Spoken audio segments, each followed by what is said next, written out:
on to the next speaker. Next talk of the event. It is by Sivasankar Babu ji. He is a presenter. He has got a firm called Babu for Heritage, and he is a heritage awareness speaker. He has got a Tamil Heritage Trust in Chennai, and he is a very popular speaker on many forums and different places. Today, it's a very important topic that he chose. He is going to talk about the Wari of Pandharpur, which is performed in Maharashtra. And he is using a wonderful, interesting word called Wari class of JATRAs, the Wari model of JATRAs, and how these Wari class or Wari model of JATRAs are performed in South India. Is going to cover that also. First part of his paper is going to be about the Wari of Pandharpur, and then he is going to show how there is a Wari type or Wari model Jatras in South India. Over to you, Shivshankar Babuji.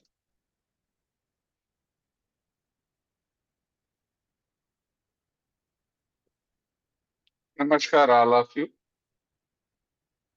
and namaskar to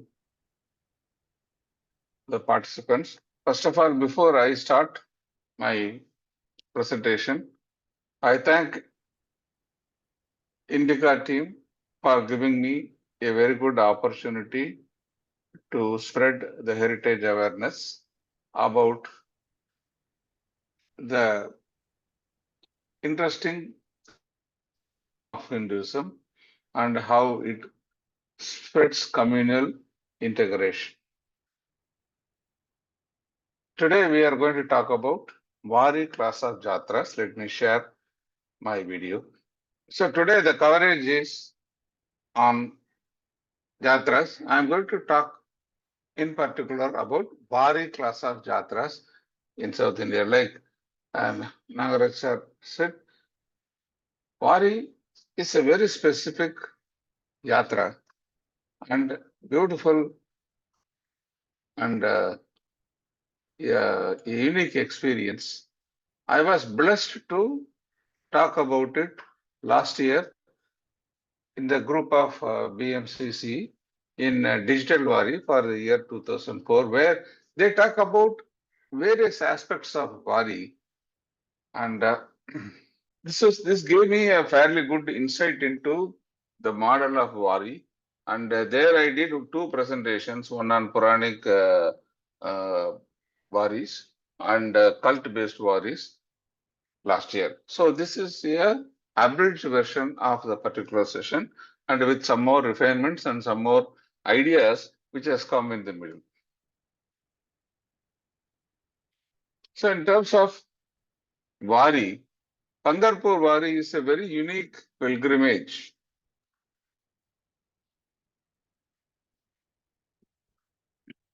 So this happens as a walk, long walk, and the objective is to reach Aashaadha Ekadashi to honor Vithoba, and the procession carries the padukas of the saint in palki. There are two saints. Sant Dnyaneshwar starts from Alandi, and Sant Tukaram palki starts from Dehu. So this is the palki. This is a tradition which is 700 to 800 years old, and it has been continuously getting evolved. The warkaris are the pilgrims wear tulsi beads and chant songs, and also walk for 21 days continuously in a scheduled plan. During this, they don't address each other by name. They just talk Mauli as address, and then they take part in Bhima River. Once they reach Pandharpur on the particular sanctuary day, Aashaadha Ekadashi, they take bath in the Bhima River and have darshan of the Vithoba. So this is one of the largest and oldest movements in the recent years, which is gathering and increasing day by day, and uh, this hits easily million per year visit, and the walk is around 250 kilometers for around 20 days. So the next yatra of Pandharpur is on 6th July 2025 in Pandharpur.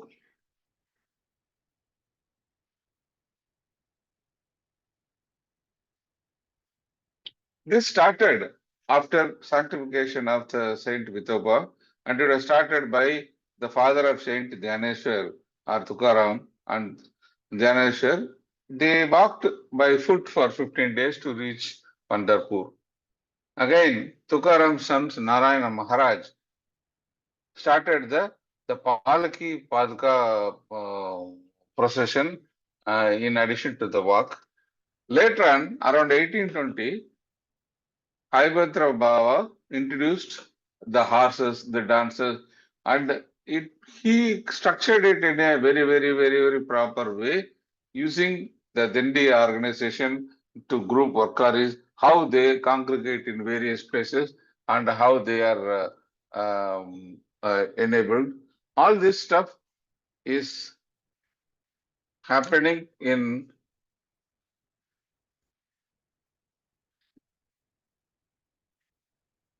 a structured way from 1820. So the Wari schedule now is published ahead of time. We are just waiting for the schedule. Probably by next month it will be published. It gives minute details in terms of who is going for the breaks for food, rest, and sleep, and everything. So typically for the 21 days, they start around morning 6 o'clock after puja, and then the trumpet, the tutari, blows 3 times. The first time to warn that we are ready to leave. The second one to stand in line so that everybody is ready. And the third one, the trumpet starts, the horses and others move, and the procession walks. So in a very standard way. So every 4 to 5 kilometers everywhere, there is a clearly identified stop. There is a break for refreshment, break for puja, and break for celebration in a particular village. Again, the unique part of this is the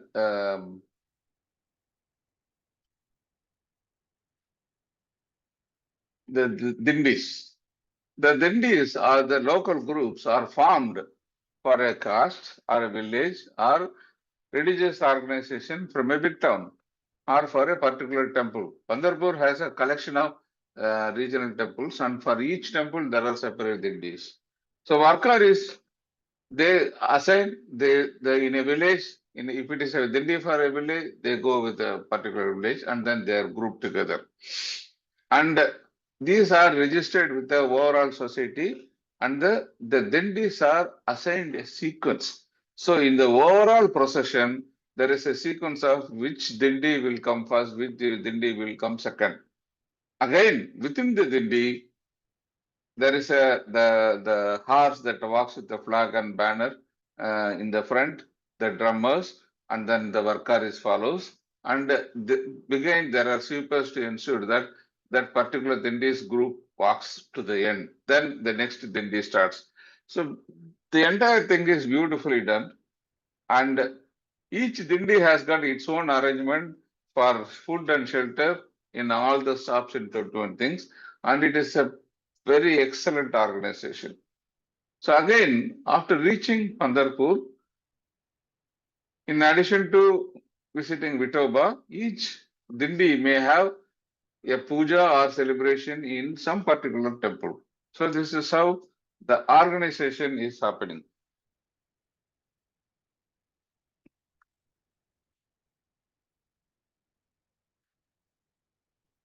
If you see the distinctive features of Wari, It has got a single deity, focused on a single deity. The songs, everything is about a single deity, nothing generic, only Vithoba.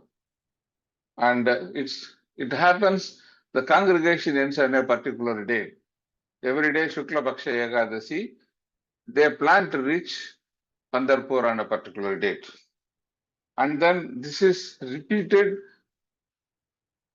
and simulated to replicate a event in Puranic or social or in religious form. So this is the replication of Saints Dnyaneshwar and Tukaram walking to have a darshan of Vithoba in Pandharpur. So the same thing is simulated, but now instead of the saints, their padakas are taken along the palkis. Just a long walk, 21 days, continuous with overnight halts in this one. And then there are fixed starts. There are two starting places from Dehu and Alandi, where both the saints starts, Palki starts, and then they meet somewhere in the middle, and then they go together. Groups. Again, this is not an unstructured procession where each area, each village, they come to these two places as a group, and then each group has got its own infrastructure, sequencing, and then fooding arrangements. Dress code is typically saffron and simple dress and with tulsi beads and a lot of musical instruments. The very interesting thing about this is music. Fantastic songs and devotional songs, and everybody joins in. And there is a huge crowd in each village to have darshan and to sing along. And it is a emotional thing to be explained. So everywhere the deities have arranged for breakpoints and then rest and other things where they take care of their own food by coordination with other areas. So it is a very, very proper. And there are standard set of rituals. Once they go and reach Pandharpur on the early morning, they take a bath in Bhima River and have darshan in Vithoba temple and then visit their regional specific temple and then they come back. So to sum up, Wari is not just a pilgrimage. It is spiritual, it is cultural, and it has got a lot of fine arts expression. This entire villages on that particular route have got lot of economic activity, and then it creates a lot of interest in Pandharpur, and it unites people across multiple regions of Maharashtra into a single group, focusing only on Vithoba and this great thing. That way, it is a fantastic uniter of all cultural and social elements of the people. Now, having understood these key features, I am trying to explore whether we have similar structured process where large gathering of people come in a standard way. So if we analyze the famous Hindu Yatra circuits, the first one is the Char Dham circuit, defined by Adi Shankara covering Badrinath, Dwarka, Puri, and Rameshwar. And second one, you have the Saptapuri, Ayodhya, Mathura, Dwarka, Haridwar, Varanasi, Ujjain, and Kanchipuram. So visiting these cities gives mukti. The third group of yatras are the Jyotirlinga Yatra, where the 12 Jyotirlingas in Someshwar, Mallikarjun, Mahadeveshwar, Omkareshwar, Baidyanath, Bhimashankar, Ramalingeshwara, Nageshwar, Vishwanath, Triambakeshwar, Kedarnath, Krishneshwar, all over India. So this 12 worship is also very major.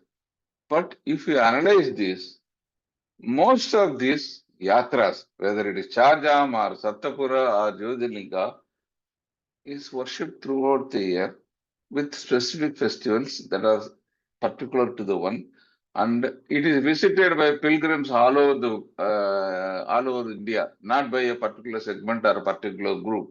So there is no people starting from one place and then traveling for a long period, and so it is like converging from all over the their epicenters are the attracting magnets. So this will not form in very structured. People fly in. We'll wait for some time and check if he can log in. Before that, I'll check if there are any more questions that can be answered by me. It is something like time travel you are mentioning during Jatra, Polimera Kattu. I tried to understand. Krishna Priya Vangapalli. Krishna Priya ji, actually, Professor Subhachari was not saying literally time travel, but it is actually an inward transformation, emotional transformation of the person into a different experience. So he's talking about an experiential travel, an inner travel. The travel there was not a literal travel or a time machine like travel. It's an inward transformation. It is an experiential transformation that takes place. And can watch previous talks, please, or can the recording be available? I am doctor by profession. So, Sambit Dasji, yes, all these talks will be uploaded to our INDICA YouTube channel. If you can check INDIC Academy YouTube channel or INDICA YouTube channel, the videos are uploaded there. There is So I'm back. yeah. Okay, so Shivshankarji is back. He will continue his talk from where he has left. Shivshankarji, please go ahead. Yeah, this is traveling from all over the place, so it may not be very suitable for the Wari kind of structure. So we are looking at alternate locations, and in this session, I'm going to share around 3 of interesting locations in Tamil Nadu and Kerala where we are sure about a similar Wari-like celebration of Yatras. The first one is a beautiful location in the Western Ghats in the middle, and this is the temple of Sabarimala. The view of the temple. What was a very, very, very small temple there during the tribal worship, which was a tribal worship kind of a thing, slowly over a period has expanded into a very grand thing with a lot of infrastructure support for the paths that are coming in from multiple locations, hostels, cooking area, stay area, and all these things, and it has become a big one. Um, so this is the Dharmasastha Ayyappa temple in Sabarimala, where this is in Ranni Taluk in Padanantitta. It is surrounded by 18 hills of the Periyar Tiger Reserve, one of the seasonal pilgrimages, and every year it increases. Now it is 10 to 12 million people visited every year, and now there are a lot of restrictions to control the amount of people that are flowing into this.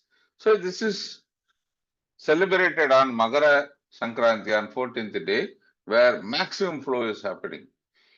So people target to be there on Magara Sankranti, and they sung on it. And then they have 40 days of ritualistic puja to prepare for the tough 2 to 3 days mountain walk prior to that. And again, here also the Bhajana Mandali or the puja groups like Dindu are formed with proper dress code, food, puja, and everyday celebrations. On the way, when they start from the ground level to the mountain peak for the 2 3 days, they also go through many places where they replicate the journey of Lord Ayyappa during his lifetime, the challenges or how he killed the Magishi. To take a step back, let us see what is the Puranic story of the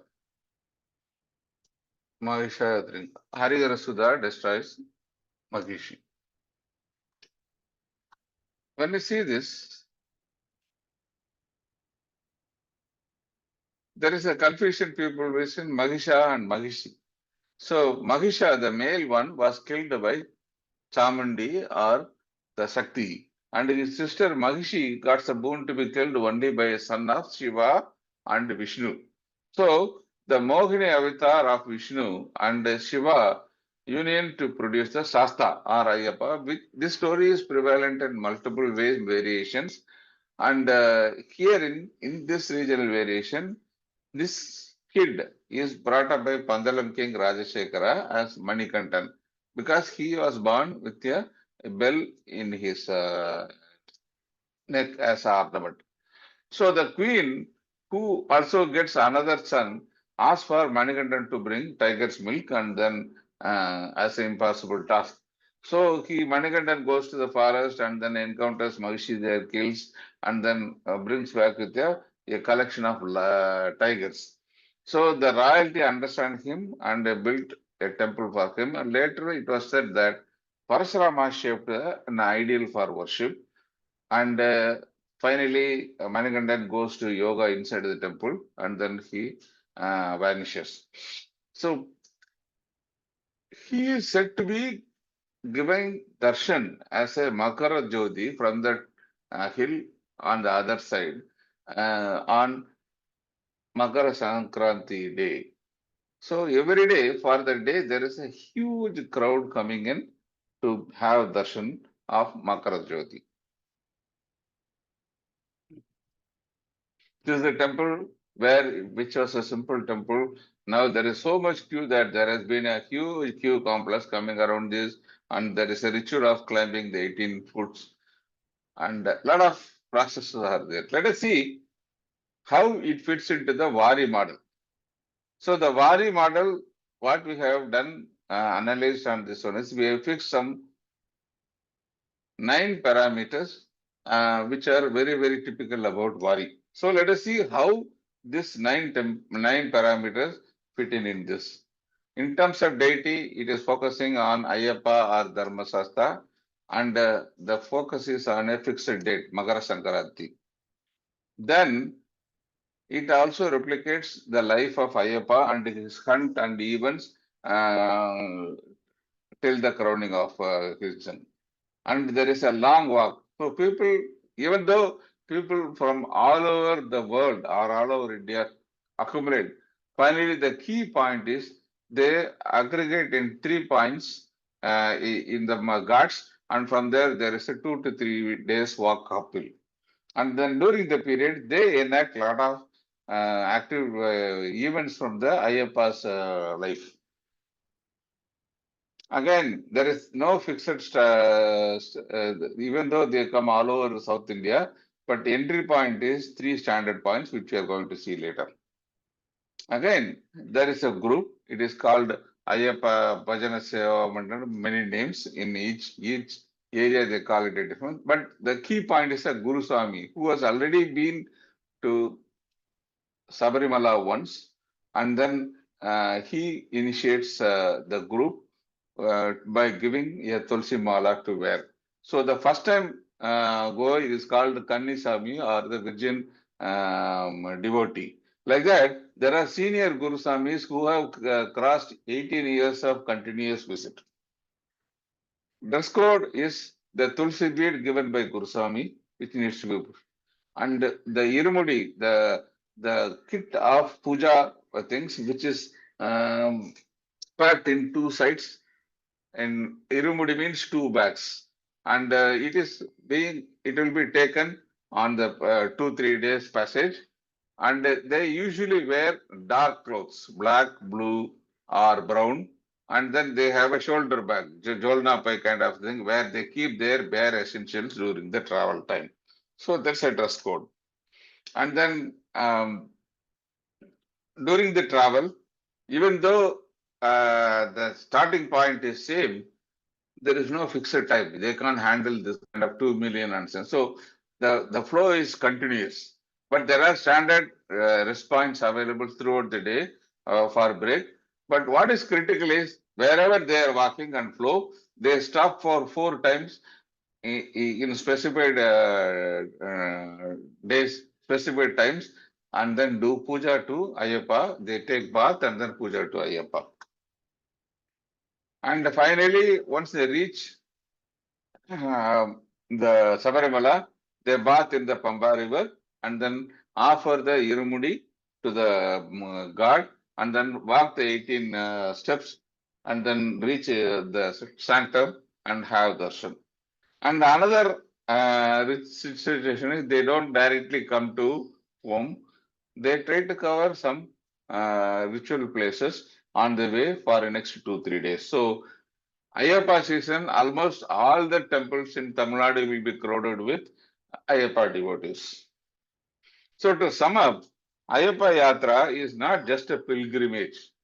Okay, this is a 40 days penance, thinking only about good things like our Ramzan for Muslims and the Lent period for Christians. 40 days you are under strict pure diet, pure mental and physical diet, and then you do good exercise, prepare for the tough condition. You don't wear chappals, so you walk barefoot. So that all these things readies you for the tough 2-3 days journey into this. And this is the time where we look at retrospective in solitude and avoid all bad habits. And in many people, they continuously stop the bad habits, not just 40 days, they continue and then they get converted. So let us see what the 40 days penance is. So it contains two parts. During the first 40 days, so the Gurusami ties and gives the Jabamala or to him, and then he starts puja. And if every day he needs to bath 2 times, do four time puja, and then dark clothes, and then no nail cutting and hair cutting. So everybody comes with a very a big mush, and then it is pure vegetation, celibacy, teetotalism, and then they call each other by Ayyappa or Amma. So now they don't call by names. So this is for the 40 days. But once the 40 days is done, so the Gurusami gives the Irumudi to him, and then they start from hometown with the Irumudi, and then this is containing a coconut filled with ghee, and then all the puja things. They have the Jolna bag to carry their essentials. And then there are 3 routes, Erumeli, Vandiperiyar, and Chalakayam, to walk up to the sanctum. This is a tough way. Nowadays, they have given fairly good security and support. So this is all these 40 days is to prepare mentally and physically for the hard mountain climb, which is in the Periyar range. If you see this, the route 1 is from Periyapada, longer one, 40 kilometers, but strenuous. And there is a second one, shortcut, which is 12 kilometers, very sharp. You can see the gradient. If you see this Erumeli, Sabarimala is here. Either you can come. So there is a series of ups and downs, and then Karimala up and then down Pamba. Pamba River they take bath and then they go to Sabarimala, and then this is the viewpoint from where the Magara Sankranti lighting is seen. So it's a very challenging one, and then we prepare 40 days for that. And interestingly, during this period, lot of Puranic events that happened in Ayyappa's history is replicated in travel with Irumudi, like how Ayyappa went to hunt with the lunch bag and other things. And then Kottapadi, where Vavaran is there to protect from the animals. And then this Peruntodu is where Ayyappa believed to Pete Tolur is a similar war dance of Ayyappa. And then Saranguti is replicating the hunt and bath in the sacred river. And finally, they climb through 18 steps, which has got different meaning, different spiritual meanings in different contexts. And finally, they take a darshan of Ayyappa, which shows as a Magara Jyoti from the Ponnambala Medu opposite the temple. So this is how the Ayyappa Yatra is a spiritual yatra, and this is the Sanctum Sanctorum, which is opened at very specific periods. It is not open throughout the year. only during Makara Jyoti and December, and one day in every month is opened. So this is one event of Wari type of Yatra. This is Sabarimala Yatra. Now we are looking at the second Wari type of Yatra.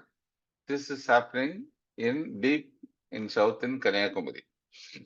Before that, let us introduce an interesting character from the Mahabharata, and is a famous character called Purushamirga or Vyagaprada, saint with the tiger legs. So he is a very serious worshipper of Shiva, and then he has been shown in many of the temple sculptures and others, and he has been shown with the tiger legs, and then he is always shown doing puja to the Shivalinga. And then he has been also shown beautifully in the full sculptural form with Vyakarpada with the tiger legs. Usually there is a story about Vyagapada, Purushamirga and Bhima. The story is about, for Rajasuya, Yudhishthira wanted Purushamirga to safeguard the yagna, and then Bhima goes there and requests for it, and then he says that I want to check you, I will try to catch you before Indraprastha, and if I catch you, I will eat you, otherwise I will give protection.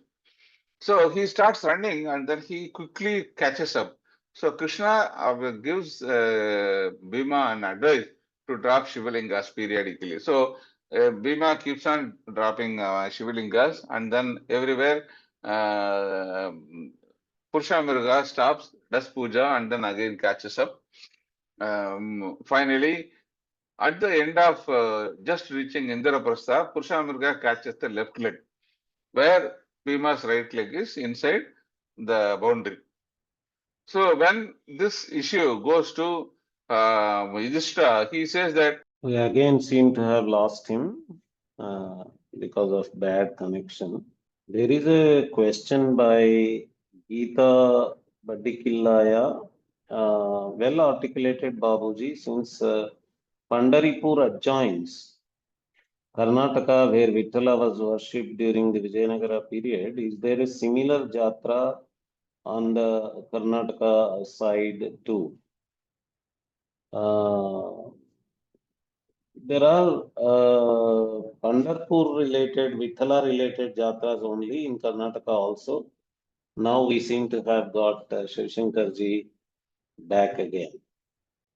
excited by the righteousness of Yudhishthira, the Purushamirga accepts, and then finally does the Rajasuya and goes to Chidambaram and Seva for guarding Nataraja. So there is a story. So this chase of Bhima and the worship of Shivalinga by multiple areas. So this is being replicated in Nagarkoil area. This has been there for around 200 years. Probably it might be to highlight the popularity of Hinduism and to avoid conversion. That might be a regional phenomenon. But this is an interesting story where in Shivaratri day, during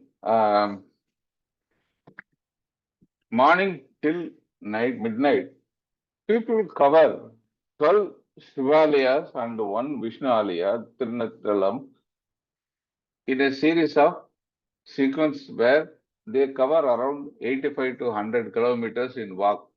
And if you simply walk, you can't cover. They literally run or jog to cover all the temples. So nowadays, in the last 4 5 years, it has become very, very popular, and a lot of people are joining and covering these 12 temples. You see this, the route is in near Kanyakumari, where they start from the first temple here, and then they walk across the highway. They cover 3, 4, 5, 6, 7, 8, 9, 10, 11, 12, and then they stop near Nakalam in the evening, and then take bath in the river, and then they cover. So each one is average of around 10 kilometers, and the thing is, it is not ground level. Many of this is up, down, and through jungle territory. But very interesting kind of an run which replicates the thing. Here, if you see this, they wear the standard saffron and other things. They are bare-bodied, and then they have a bag of essentials, and then there is no kavadi or that kind of stuff. What they have is a fan, visiri for the sweating and other things. Most of them go with a fan. There is one unique identity here. And then see this is the one, the fans. And then everywhere the local people and others, they have Annadana Satra, so there are no fixed breaks, fixed schedule. Everybody starts in the morning from the first temple, and there is a sequence of temples where they cover it at their own pace. Some of the people they stop at 7 or 8, or many finish all the 12, and in the evening have bath in the river and have darshan. So there is breaks in the temples, and then there are breaks wherever food is available. So to compare with the Wari model of this one, so it is a single worship, Shiva as a linga and unification with Hari. And the second step is it is on a fixed date on a Mahashivratri. And this is to replicate the Purusha Mirga Bhima race for the Rajasuya. And there is a long walk from early morning to night. They walk 80 kilometers and then they literally run. They don't walk, literally run. And then there is a standard fixed route in a fixed way. So everybody follows the same route in same sequence. There are no formal groups, but relatives and others, they stick together and then they go as a group. So even if somebody is getting delayed, they wait in the next temple and then they recongregate and then again go. Dress code is red dhoti and shirt and a fan in the hand just to beat the heat and other things. And break points, no fixed break points, and they can rest at all the 12 temples and everywhere in between. Everybody will be giving food and drinks and as a free throughout the entire route, and it will be like a Panguni Uttaram festival in Tamil Nadu. So they start preparing it to become lean and other things. For from the Masi Ekadashi itself, they start intermittent fasting and other things, and then they bath on the ritual side. First, the special puja in Munjare in the temple, and then they also collect vibhuti or ashes from the 10 temples. And final is a Vishnu temple where they take the sandal paste. So it is a Harihara unification kind of an temple. So it fits, even though it doesn't fit the entire model, but it at least fits 70% for the Shivalaya Vata. So it is not just a pilgrimage, it is an integration of Shiva and Vishnu worship and an enactment of a Puranic ritual. And you build up a stamina for walking continuously for the whole day. It's a different kind of an ritual where only the healthy and with pure willpower can participate. Now, coming to the third and final example, the Palani temple. Okay, this is the temple on the southwest of Tamil Nadu, near Madurai and Dibbikal. And this is a very famous temple for Lord Muruga. So this is one of the 6 abodes of Lord Muruga, and this is a temple. So over a period, it has expanded into a beautiful complex with now earlier only the stairways was there. This is the stairway. Now you have a rope car way, and then you have rope car as well as the tramway also. So this Parani temple is one of the oldest temples in this one, where the idol is not structured of granite. It is made by Boger of 9 chemicals or the rasayana, and then which has been solidified into a metallic kind of a thing, and the entire sculpture was done in hand using this. So this is another picture scale view. What is interesting about this is it was built by Cheras and then continuously expanded. And during Thaipusam, there is a grand festival and where people take kavadis from all over the place and then do with the spear. They put the spear and the tongue and do it. Again, special significance of Palani, that is their favorite Muruga temple for Nagarattar. Nagarattar are overseas merchants who are settled in Chettinad. Earlier they were in Pumbugar during Chola period, which is the famous Chola port. And then they are now settled in Chettinad, a collection of 76 villages around Karaikudi. So they are an overseas merchants who have got exposure all over Southeast Asia, and they were also instrumental for spreading the Ganapati culture in Southeast Asia. So, and another thing is, after Vijayanagara Nayak, if you see most of the major mandavas in Tamil Nadu, that was done renovation by Nagarathar only. And they got huge palatial ones in Karaikudi and in Chennai and other things. And they are very rich merchants of Tamil Nadu and philanthropy. Where the connect is that Palani Muruga is one of their patron deities. And then for Thaipusam festival, the Pusha Nakshatra in the January, they take a Padayatra to Palani. So this is Kundapkadi near, this is their core area in Karaikudi.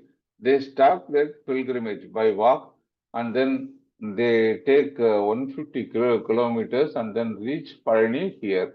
And then they take breaks on the way in a structured way. So this is a community-based Padayatra where they have been doing it for 450 years regularly, and then people from 76 villages around Karakudi. They start on Magar Sankranti and then assemble on Kundakudi, the central collection place, on the 8th night before Thaipusam. That is around 17th January. And then they wear only dhotis, no this one, and then they take kavadi, a small palanquin. What we see in Wari is a large palanquin which is put in a chariot and run. Here everybody has got a small palanquin and a small idol of Muruga in this, and then this is their personal palanquin which they take. This is called kavadi. So from the next day they start with the Vel kavadi and the green kavadi. So Vel kavadi, the first one is in the front, and there is a kavadi called green kavadi, which is a sweeper one, which comes in the last. Usually two separate groups start from different points and then join few kilometers before Palani in Melvetangadi. So this is an example of a kavadi. When you take this one, again, like a Wari, it has got a fixed schedule. So they travel for 4 days, 5 days, and then they stop everywhere in fixed locations. And in each of these places, they got palatial like chatrams, where the food and everything is arranged for all, and it is cooked and served. And once they reach Palani, they got a grand Annadana Mandapam for them, special mandapams, where they stay for 3 days and then take puja on a daily basis, and then finally give their kavadi offering to Lord Muruga when they climb up and then have darshan in Palani. And then they stay for 2 days, and then finally they in the mandapam they give Adupadi puja, say thanks to the mandapa and the Annadana mandapa, and then they start back to their home native on the same route. So what they do is every day around 20 kilometers, they walk in the thing and then take night breaks. They got their own chatrams and cooks all the way. And then every day morning they take bath before touching the kavadi. And while they are having it on the shoulder, they don't drink water or something, or they don't pass urine. If they need to do some bio break, they need to give the kavadi to others or keep it. And after doing it, again take one more bath and come and touch the kavadi. So that is the amount of strictness they do. So, like how they do in Sabarimala Yatra, they do puja at fixed times to all the kavadis, and then scheduled breaks are there. So the Parani, they take the steps path, and then all kavadis are offered to Lord Muruga, and then they have the puja, and then come back with the deity to their hometown. So if you compare this as a community Wari, let us see how it fits in. So it is focused on a single deity, Parani Muruga, and then it is happening on a very specific day, Thaipusam, full moon after Sankranti, and then it is the first offering by Chettiars as a share in profit. So this was an event. So how it happened is, during early days, around 400 years, the Chettiars, when they come back from their usual overseas travels, and then they share in profit, the Parani Murugan is their pattern. So around Thai, where once they finish accounts, they take the share of Lord and then walk all the way and then give this to the Hundi as their share. So this is how it started, and then over a period, everybody started following it, and it has become a standard ritual. So it is a long walk, 8 days, 150 kilometers with night breaks, and then there is a fixed route from Kundakudi to Parani. It is so fixed that there are standard chatrams all over the place. Shivshankarji, Yeah, 5 minutes. you... Yeah, 5 minutes. I'm almost done. Please wind up as soon as possible. Sure. So the dress code is white with Tulsi Mala, and they have their own chatrams on the way. And then there are rituals to take daily bath and kavadi and daily puja and to take prayers. So the Parani Padayatra is not a simple pilgrimage. The annual event which unites all members of the community, and during the period, there are no hierarchy. The rich, poor mingle together, eat together, and there are a lot of business and marital alliances are done during this period. It is a spiritual togetherness for a clear mind and the next year of good business. So this is the model of Parani Padayatra as a Wari. So if you look back and see, the key things of Wari model or a Jatra is you need to have a fixed deity. It is not all over darshan, and then we assemble on a particular date from all over the place, and then this Yatra should be representing some amount of Puranic or sectaric events, and it is a long walk from a fixed starting place in a fixed route with the standard breaks. And then there are controlled groups, multiple groups participating from different areas who take care of this one, so that it becomes an orderly fashion with a proper dress code. So this is the Wari model. So I have covered around 3 instances of similar Wari kind of an JATRAs in Tamil Nadu, in Kerala, but there can be more and many. So I covered Sabarimala and Kanyakumari. Tirunamala is another good example on Karthi Deepam Girivalam. Similarly, in ritualistic Tirupati, we have the Kudayatra, parasol walk from Yana County at Chennai to Tirupati, and then we have Sakti Yatra and Padayatra is there. And in tribal Waris, Tirupati, we covered just now before this.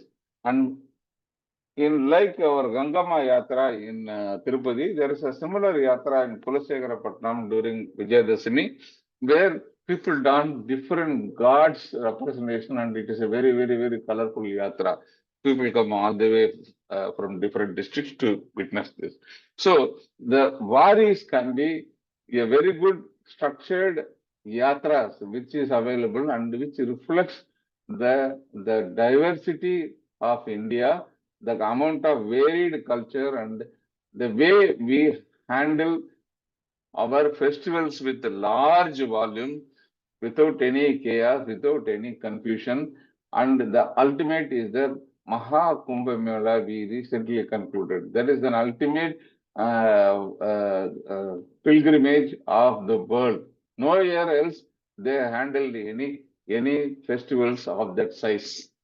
So with this, I conclude my speech and thanks for giving an excellent opportunity. I apologize for 2-3 disconnects due to electricity failure in my home. Sorry for that. And thanks for giving me a chance to make this. Thank you very much, Shivashankar Babuji. Here, in the case of Wari model JATRAs, the JATRA culminates at a shrine, and the Diksha taking people travel from various places to that single shrine where the actual Jatra takes place, the fair takes place. I'll check if there are any questions. One question is from Gati Badikillaya, Geeta Badikillaya, Dr. Geeta Badikillaya. She's asking if there is a similar Wari like Pandharpur Yatra in Karnataka. Because during Vijayanagara period, Vittala worship was there in Karnataka under the influence of Maharashtra. Definitely there will be. This is something we need to explore and then find out. And in particular, the movement of Srirangam Utshavamurti, which went all the way around Karnataka, Andhra, and then finally came back. And ideally, it could have triggered a lot of regional festivals also. So Karnataka, if you start exploring, it becomes a subject by itself. So we have put some standard definitions, and if you start exploring this, we will definitely find out a lot of similar structured yatras happening in Karnataka, Andhra, Kerala, and other areas. Thank you very much, Shivshankarji.